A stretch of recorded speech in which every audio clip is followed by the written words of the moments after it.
Sekarang kita masuk kepada subtopik yang kedua, iaitu faktor dan strategi perluasan kuasa British di Perlis, Kedah, Kelantan dan Terengganu. Johor pada waktu ini agak tidak termasuk kerana pemodenan dan kemajuan yang dilakukan oleh Maharaja Abu Bakar. Sekarang kita tengok pula faktor perluasan kuasa British. Faktor yang pertama adalah kedudukan yang strategik negeri-negeri ini. Pertama, bagaimana kedudukan ini dikatakan strategik? Kedudukan negeri seperti Perlis, Kedah, Kelantan dan Terengganu penting untuk British, selain daripada negeri-negeri Selat dan negeri-negeri Melayu bersekutu. Kedudukan Kelantan dan Terengganu merupakan laluan perdagangan di antara Siam dan Singapura, contoh. Manakala kedudukan Perlis dan Kedah pula di tengah-tengah laluan perdagangan antara Inggeris dengan Burma. Lalu, sumber-sumber daripada keempat-empat negeri ini amat diperlukan oleh British untuk membina kekayaan mereka. Yang kedua, kita tengok kemakmuran dan kekayaan sumber asli. Kedah dan Perlis kaya dengan hasil pertanian dan penternakan. Kita tahu Kedah dan Perlis ini, contohnya Kedah, pengeluar padi utama di Malaysia.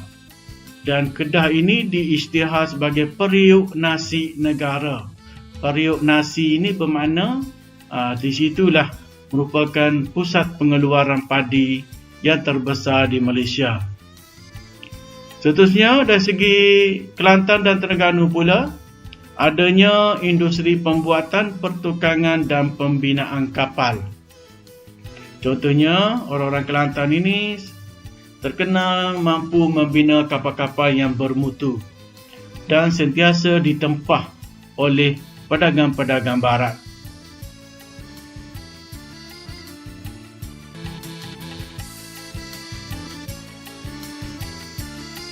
Faktor yang ketiga, menghalang kemasukan kuasa barat yang lain. Pada waktu ini, muncul kuasa-kuasa yang barat, kuasa-kuasa barat lain belum-luma datang ke timur dan sentiasa mencari luang ataupun peluang mana-mana wilayah yang belum dipengaruhi oleh kuasa lain untuk mereka bertapak. Contohnya, kuasa barat tersebut adalah Perancis, Jerman, Amerika Syarikat dan Rusia. Sebab kemasukan kuasa barat ini tidak lain dan tidak bukan adalah menguasai bahan mentah, meluaskan pengaruh dan juga membuka pertempatan penjajahan untuk mereka. Yang keempat, menghubungkan Burma dengan Pulau Pinang. British ingin menghubungkan Burma dengan Pulau Pinang dan Singapura. Ini dia berhajat untuk membuat satu laluan, sama ada jalan raya ataupun lebih-lebih lagi kereta api lah. Telegraf, jalan raya dan kereta api antara Burma dan Pulau Pinang memudahkan perhubungan British dengan India. Jadi perancangan British ini daripada Semenanjung Tanah Melayu, dia akan hubungkan laluan kereta api sehingga ke India. Itu perancangan. Namun apabila siap kereta api yang menghubungkan ke Perlis, iaitu Padang Besar, dan menghubungkannya ke Thailand, namun berlaku perang oleh Jepun. Namun begitu Jepun terkenal membuat satu jalan kereta api daripada Thailand ataupun Siam pada waktu itu untuk menghubungkan Burma, dan dipanggil laluan kereta api Maut. Seterusnya, kita tengok beban orang putih. Ini cikgu dah terangkan semasa taklimat mata pelajaran. Apa maksud beban orang putih ini? Siam melakukan kekejaman di Perlis, Kedah, Kelantan dan Terengganu. Dari segi apa kekejaman oleh Siam ini? Termasuk menyerang dan mengugut negeri-negeri ini, menyebabkan sentiasa berada dalam keadaan tidak tenteram. Beban orang putih merupakan slogan yang digunakan oleh British untuk meluaskan kuasanya dan pengaruh serta penjajahannya. Pelajar perlu ingat bahawa beban orang putih ini digunakan alasan untuk British menjajah kerajaan-kerajaan di timur, dan mereka menganggap kita ini tidak bertamadun dan mereka membawa tamadun dan kemajuan. Namun apa yang terjadi? Kemajuan yang mereka bawa hanya melibatkan kawasan ekonomi penjajah sahaja, dan hasil sumber dibawa pulang ke negara mereka dan kita kekal berada dalam keadaan kemiskinan.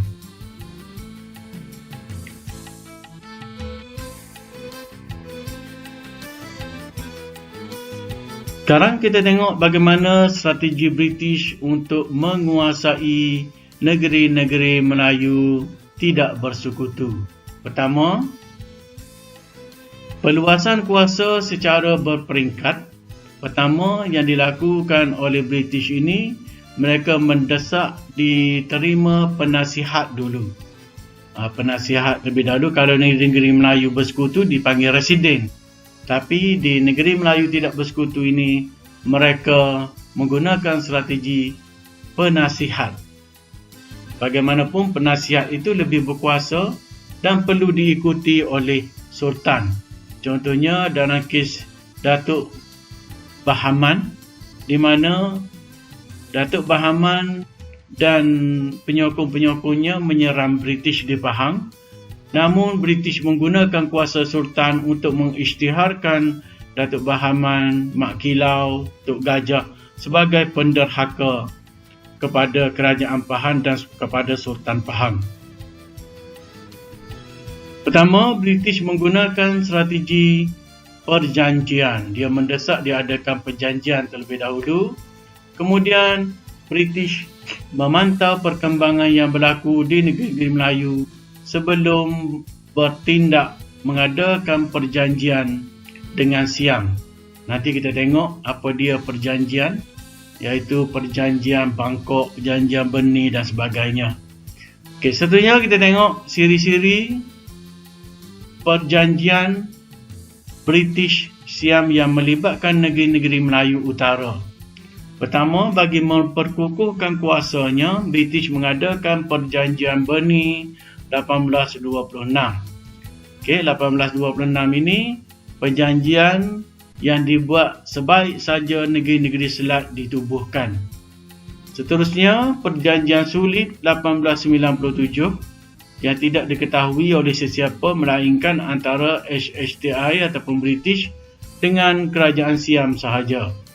Seterusnya, dibuat perjanjian sempadan antara wilayah pengaruh British dengan wilayah pengaruh Siam.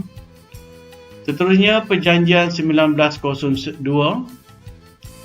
dan yang paling terkenal adalah perjanjian Bangkok 1909, di mana pada perjanjian ini Sungai Golok dijadikan sempadan wilayah pengaruh antara British dengan Thailand ataupun Siam. Perjanjian Bangkok ini menyebabkan terputusnya wilayah Melayu, contohnya kerajaan Kelantan dan Takbai, kerana Takbai dulu adalah di bawah kerajaan Kelantan. Manakala kerajaan Patani ialah Naratiwat, Nara ataupun Songkla, sehingga sekarang penduduk-penduduknya menentang pendudukan oleh Thailand. Kesan daripada perjanjian Bangkok ini, dan perjanjian Bangkok ini menyebabkan Thailand, terutama sekali di wilayah selatan, tidak tenteram sehingga sekarang.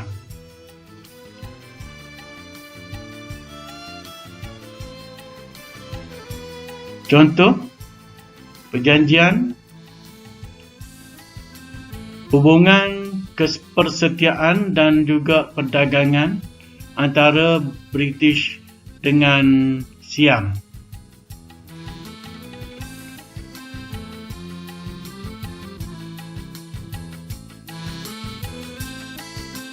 Sekarang kita tengok pula kronologi Perjanjian Bangkok 1909.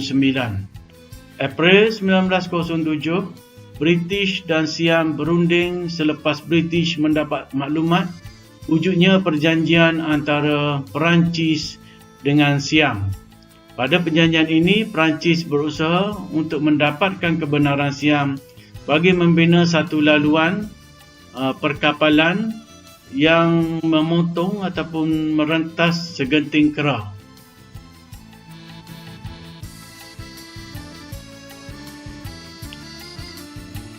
Diusahakan oleh penasihat am bagi kerajaan Siam E.H. Strawber dengan Ralph Paget. Jun 1909, usaha perundingan dibenarkan oleh pejabat tanah jajahan British di London.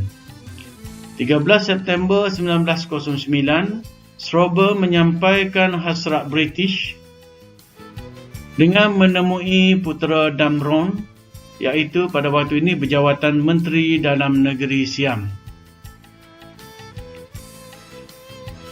November 1907, hasrat disampaikan kepada Raja Siam. Januari 1909 hingga 1908 hingga 1909. Contohnya Januari 1909 dirangka draft perjanjian. Januari 1909 perjanjian dipersetujui. Manakala 10 Mac 1909 Ralph Paget dengan Puteri Dewa Wongsa Ralph Paget dan putera Dewa Wongse Warapraka menandatangani perjanjian tersebut yang dinamakan Perjanjian Bangkok 1909 yang memisahkan wilayah pengaruh British dan juga wilayah pengaruh Siam. Kita tengok pada waktu ini terpisah. Negeri-negeri Melayu yang dicatur oleh dua kuasa asing yang menyebabkan rakyat, terutama sekali di selatan Thailand, tidak bersetuju sampai sekarang. Contoh, Perjanjian Bangkok yang ditandatangani pada 10 Mac 1909.